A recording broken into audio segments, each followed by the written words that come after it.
Good evening. This is Mr. M again with Working in Saudi Arabia. This is our third video.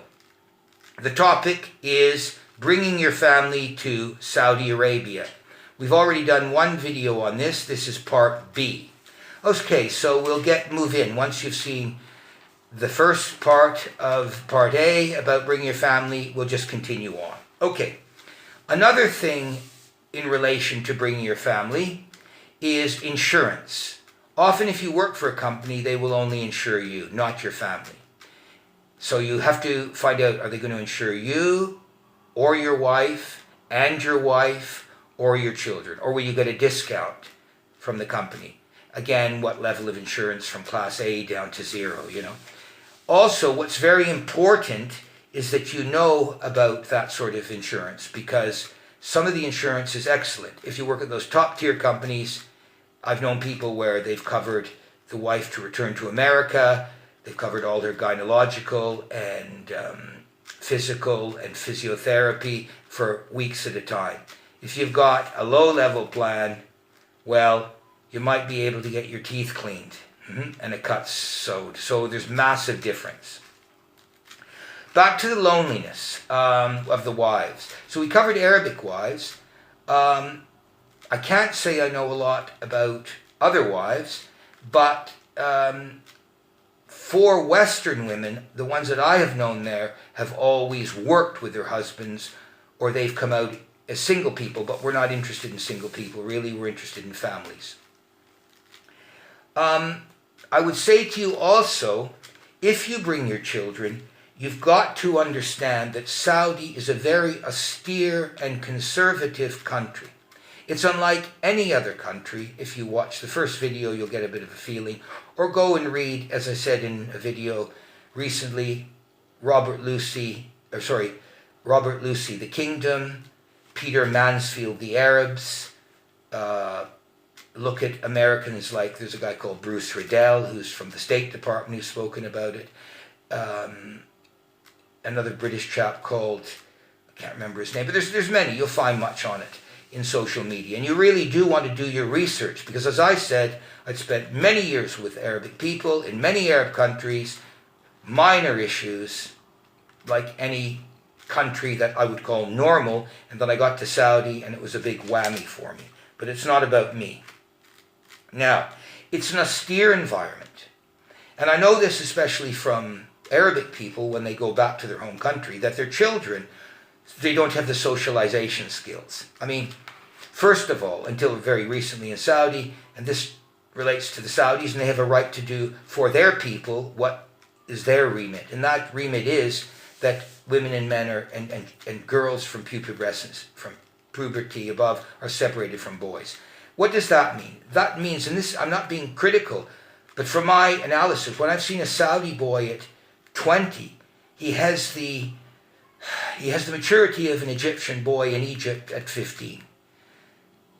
A Jordanian boy of 14, you know, that's the difference. For the girls, it's another thing, more difficult. It's an austere environment, there's not mixing, you know, they go with their parents. The social life tends to be a shopping mall or meeting the other Arab friends maybe they have, or other expat friends, but it's one day a week. And the children suffer in social skills.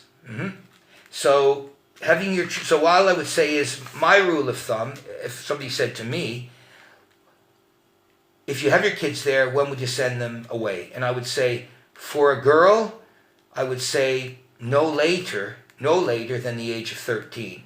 And for a boy, I wouldn't keep him in Saudi Arabia after the age of 11. But that's your choice. Now, a very important thing is that in Saudi, you have to know your place. Many Saudis will view you're taking money from them. You're an expat. Why are you coming to our country to take money from us that we Saudis could have? And there's a program called Saudiization. Very quickly, firms are given different colors. Okay? Green if they have enough Saudis, in brackets, on the books. Amber, yellow if 50-50. And red, not enough Saudis on the book. And with the first case, the company's got a lot of benefits. In the third case, delays, not so many benefits. So it works for Saudis to have a number of Saudis on their books. However, the private sector likes to hire foreign workers generally. Why? It's easy to fire them compared to firing a Saudi national. So what happens in Saudi? There's a growing business. Again, it's not allowed. It's not government sanctioned. It's not even government wanted. But firms get around it by hiring Saudis, but having them come into work seldom or never. You see, with Saudization, if a man is hired, he's worth so much. But if a woman is hired, she's worth more. And if you get a disabled person, they're worth many, many ticks, which are a benefit to the company. So if you hire, for example, a Saudi man, you maybe get 1 star. You hire a disabled woman, you might get 3 or 4 stars. And it's a booming business. Now, we have to look at the situation of work ethic. Within 2 weeks or 3 weeks of being in Saudi, you will realize that the Saudis have a different work ethic than the expatriate workers. And I wouldn't say that's a positive. So that's it for this video. Except to say, with the Richard H. case, what's happened today is I've just accumulated more information, which will come out in the next video, about Western support for the existing system in relation to detainees and in relation to influence. And the Foreign and Commonwealth Office will be featured in this.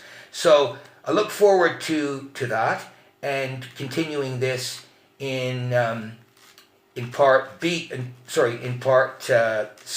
next part, the third part of working in Saudi Arabia for 101 for Dummies, and the section is bringing your family to Saudi Arabia. So thank you very much.